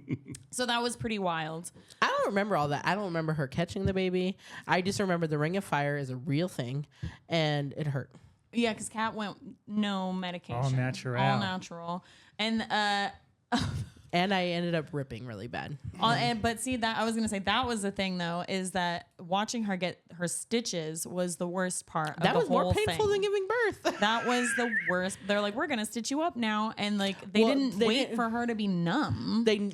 They put the injection in and then started stitching immediately. It was, but like I'm sure they're used to people having epidurals, right? Yeah. But I didn't have an epidural, so I was like, "Whoa!" She was like twitching the whole time, and I was trying to enjoy my baby, and they're like, as you're being like pierced constantly. Yes, it was terrible. My very sore. It was terrible. What a great visual! Thank you so much. Oh my God, it's like around right there by your butthole, dude. Yeah. Can you imagine just getting stitched up? Well, right there there? are some women That Spice Girl song that throws out "When to Become One." But there are one. some women who rip hold a hole. Yeah, hold a hole. I did not. I think my mom did. But I had a second degree, so that was the internal one and then the external. My cousin was almost 11 pounds, and then my aunt didn't pee on her own since. Yeah, I was almost 10. Well, so for Owen, I worked pretty much up in like I think I stopped working about like I was home I think for like 2 days. Yeah, because you took a week off before your birthday, and then I said this is the one day you can't do it because I'm having surgery. And then what happened? Well, yeah, of course she was like, you can't give birth on this one day. I'm having surgery, and I remember waking up in the morning, and I had only been off work for like 2 days, and I was supposed to have a week off to relax before having the baby, of course. And I remember waking up and being like, I feel weird this morning. And I was, you have Braxton Hicks contractions, so they're like practice contractions. So I was like, it's probably just Braxton Hicks. But I think I knew in the back of my mind, and I texted Kat's mom and I was like, don't say anything to Kat. But I'm worried I might be going into labor today. And, I just kept napping all day and they kept getting worse. And I remember calling Nathan finally and being like, yeah, I think we're going to have the baby today. She's like, bring me KFC. Yeah. No, to be fair, I things. wanted a pot pie because back then they didn't let you eat when you were in labor. They and they still don't. Well, no, they do. Oh, well, they restricted me to liquids. Well, I'm sure it's different now, hospital to though. hospital, Oh, yeah, it's right? been 6 years. But they were like, you can't eat. And I was like, if I can't eat for 24 hours, I'm going to die. And I wanted something hearty to hold me over, but then I could barely eat when he brought it, because I was in a lot of pain. So I He ate was a long labor. It was delicious. He was a long labor. The KFC? Yeah, he did. It was a Hot very pies long are labor. so lit. Well, poor Kat, she like shows up after having surgery, and so she's like all jacked up and on drugs. Oh, that's right. Yeah. And I was just like swaying, Yeah, she was like so tired, and We were both like sleeping between your contractions. I was like this. yeah, and I had an epidural, and it ended up stalling my pregnancy for a little bit. Your Thankfully, labor. not too much. But then, at one point, the doctor was like, well, I'm going to have you start pushing and see if that finishes dilating you. Because I think I was like at 8 or 9 at that point. She's like, I'm just going to have you start pushing. We'll see if that helps. 3 hours later. Yeah, I pushed for like 3 to 4 hours before this fucker came out. But he kept rocking in my pelvis. So they would be like, there he is, keep pushing. And I would lose, like I couldn't push anymore. And then he'd rock back. And maybe I don't want to get pregnant. but you don't have to do this part, Juan. Yeah, it, it sounds cool. It was brutal. You can watch it. So this was like 26 hours into labor, you know, and so I'm exhausted. I'm starving, and I remember like falling asleep between contractions. They'd be like, "Come on, you gotta push," but at that point, contractions are only like a minute apart, if you know what I mean. So I'd be like, push, push, push, push, and then I'd like almost nod off, and then they'd be like, "No, you gotta wake up. You gotta wake up. You gotta keep pushing." Should have snuck you a Celsius. Yeah, baby would have came right out. So I did eventually give birth to him. I did poop too for him. Every woman poops. It happens. Everybody poops. Well, And it's I like tore. a tube of toothpaste. I wish they Baby's would head say. squeezes it out. I wish they They would do talk tell. more about it. But they talk about it in No, class. they told us in our class to expect it. But if you have a baby, you're going to poop. You're going to poop. Unless you have a C-section.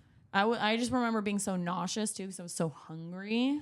That was terrible. Because if you know me, I am not a stomach problem girly. Like, I mean, I can handle the other end, but the front end is a no for me. But like watching a baby take its first breath and that like scream is unmatched. It's unmatched in fucking incredibleness. And then Isolde was like, much easier. Like they just like have this like primordial like.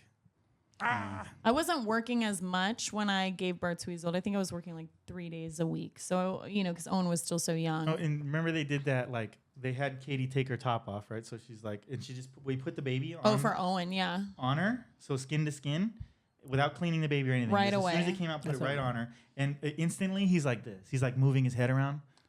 Until he searching found for the nipple. And he found it. So like a puppy, like they use like their smell, like to find it. And it's just instinct. And it's like so freaking Ellie cool. didn't do that. Owen did. I don't remember about Isolde, to be honest. And when they're doing, like, the nurse would come in and, like, grab Katie's tit and, like, just squeeze it They and make it jam into a in little his, sandwich. Just jam it into it. Like, this is I'd how you be- do it. And then just jam it into the baby's mouth. And I'm like, I'd be whoa, like what the crying, heck? like, I can't figure this out. And the nurse would come in and be like, just like, Yeah, the baby just. yeah, Well, it's pretty funny. So that hospital that I went to, I felt was like, it was very like breastfeeding friendly and very like pro all of that stuff, you know? So they were like super helpful. They had like a lactation consultant like 24/7. But then the second time when I had Isolde, I had her somewhere else. And I was like, thank God I already knew how to do everything because they were much less supportive. Yeah, they're like, you want formula? Like, right off the bat. Like, And we're like, no, thank you. I'm not doing that. But then they took the baby. And they didn't they, let me like- do skin to skin And right Katie's away. like, oh, give me the baby. Because that's how she'd done it, right? Like, as soon as it came out right on her chest. Yeah, 'Cause but they wanted to like wipe her down and weigh her and measure her. And I'm put like, her in I a don't heat care lamp. about Put her any in of the that. heat Give me lamp my or- baby. But we were talking to the original doctor, and she goes, You when are the we best first regulatory. started doing this, I was against it. But she said after a few times doing it, and And she seeing sees the the baby. like the baby's temperature regulates faster. The Yeah, baby like finds the breast on its own. Like she said, It's like so natural. the doctor was like, I'm totally sold on this is the way it should be done from now. Well, it's just super interesting, right? Because she was like, "Oh no, you got to do the heat lamp." You know, she said like, I was so against it, and like, you know, because we need all these like interventions to make sure that the baby's healthy and safe. And then she was like, but then once I started watching it, like she was convinced, and I'm like, it's so wild to me to think that we got so far away from like that's literally, you know, you give Because your birth, breathing regulates their breathing. your heartbeat regulates their heartbeat. Yeah, your temperature regulates their temperature. It's like the most natural thing in the world. Weird. Well, remember back in the day too, formula feeding was the way to go. Because if you didn't formula feed, you were poor. Yeah. Well, Yeah. but I think that's like marketing, right? Yeah. It's like they marketed that like if you breastfed, you were poor. But I think it was just the formula companies tricking everybody, right, to make money and get rich. Yeah. Not to say that formula doesn't have its place, because obviously it does, and there are plenty of people who use it, and there's nothing wrong with it. But our bodies literally make milk for babies, And it's free. and it's free. and it tastes good too. It tastes We've been good through too. that. But yeah, so for with Isolde, hers was way easier, and I worked up until I gave birth to her as well. But she was so much easier. My water broke with her, so I knew right away. I was like, oh, all right, we got to go. You know, of course it was the middle of the night, you know, so like I said, I felt really guilty for leaving Owen. And I had an epidural for her as well. But hers was like, like I said, it was like midnight, and by like 6 a.m, they were like, we like all napped, all of us just. They gave her the epidural, and we all just went to sleep. We're like, all right. And then I remember, I woke up and they're like, oh, can we check and see? You know, and they like lifted the sheet and they're like, do you feel any pressure? And I was like, no, why? And they're like, she's right here. Like her head is right here. What if the baby was just like laying on the bed? I know. I thought about that. I was like, damn, how numb do you have me? Yeah. Jesus. And then, and then she was just like right out that time. So at least my body had gotten the hang of it. Yeah, knew what it was doing. Because if I had to do another 4 hours, Jesus. I worry if I have another baby, it's just going to fall out. Yeah, I worry too. Hot dog down a hallway or something. Is that how it goes? I'm sorry. It's just me. Dog in the damn hallway. Just comes flying out. But Anyways. like, I think like for this episode, right, for like work-life balance, I think we need help with work-life. Yeah. Who has any tips for Long us? story short is we don't freaking know. Long story. What's We're over balance? 2 hours right now. Yeah. Is it still recording? Yeah, right? Yeah. Yeah. I think like we just don't know, right? No, Like, I mean, I think it's just all about what is most important to you. And like, I just think it's something that constantly has to be reevaluated, and you have to do what's best for like your specific family. And it's not one size fits all, because you have to adjust it to your needs, your family's needs, and what you guys want. And that's constantly evolving, to be honest. Well, like I try to integrate Ellie into the dog show world at least. I mean, I don't take her to grooming competitions because it would bore her to death. But like dog shows bore her, but she's getting more into it. And we make vacations out of it, you know? Yeah. We went to San Diego and... I'm actually worried about that. Like that I'm going to bring the kids to the grooming competition and they're going to be like, this sucks so much. I never want to come again. I'm like, hey kids, you get to sit here for 8 hours and watch me compete. and watch me compete. And watch me groom dogs. I mean, they already come to work regularly, so They have iPads. every day. Yeah, that's what iPads are for. Nintendo It's okay. Switch Academy. Well, no, but to be fair, our kids are really social because they're used to, like I said, they come to work every day. So they're used to like talking to the employees and they talk to customers. And so I think they would get a real kick about going and meeting all of our friends and like chit chatting with people. And they're pretty outgoing. So I feel like they'd, We just have to we'd have to make sure someone was watching them because they're very trusting and they're we're very gonna get Auntie Jane Gallagher. She loves kids. Yeah. We'll be like, look, here's Auntie Jane. Go with her. full 8 hours. She's I'll gonna be see like, you get later. these kids away from me. No, she loves kids so much. Oh my gosh. She's like the nicest. I love Jane. Like the way she talks about raising her children, she sounds like you, Nathan. You guys, I feel like, are two peas in a pod because she's so in love with her children in just the best way, you know? Yeah. And still, I mean, her children are grown and she still is like, she just loves them so much. It's apparent. You guys are very lucky to have such a wonderful mom. If any of your children are watching. And if they're not, make them. Yeah, if they're not, make them. I know some of them are groomers. Rude. Jane, you better be watching. Rude. No, she does. kidding. She does. She told me I'm she likes just it. kidding. I know, I love her. Does she send you voice memos or does she? Yeah, she Yeah, we sends do voice voicemails. memos, I yeah. love them. Well, she doesn't do it to me, She but I sent me. listen to theirs. She sent me that Terrier book. And I like the Broken Coated Terrier. I was so grateful, so sweet. But that's just what I mean. She's such a kind-hearted soul. She's, she was like, I got this, and I thought of you, and Right like, there. what a nice thing to do. So she's the so best. sweet. She's the epitome of a mom in the grooming industry. We love her. On that note, I think that's it, right? Yeah. Like I think we've had enough of your time. We'll leave you on that note. This episode had a roller coaster of emotions. I wasn't not expecting to cry. Although I will say it was I really. happy cried and like Laugh, emotional, cried, laugh, and cried. cried. Yeah. I really loved hearing you two talk about like just how emotional you got and like seeing like when you said like, oh, you're so beautiful. Like I was feeling that too. I was like, oh my God, you guys, you can like hear how much love you guys have for your kids. And like, now I'm going to get teared up. God damn, I know. But it was really nice. I wasn't expecting that to come out of this episode, but I'm very glad I got to hear you guys talk about it. Because definitely, I see you guys differently now. Like, it's just, you guys are superstars. We actually like them. Yeah. We love Yeah. you guys. Yeah. All right, now I'm crying. So thank you so much for watching. Make sure you rate, you subscribe, you leave us a review, send us funny stories. Please send us happy stories. I'm done. I don't want to cry anymore. Thank you so much for watching. We'll see you next time. Bye. Bye.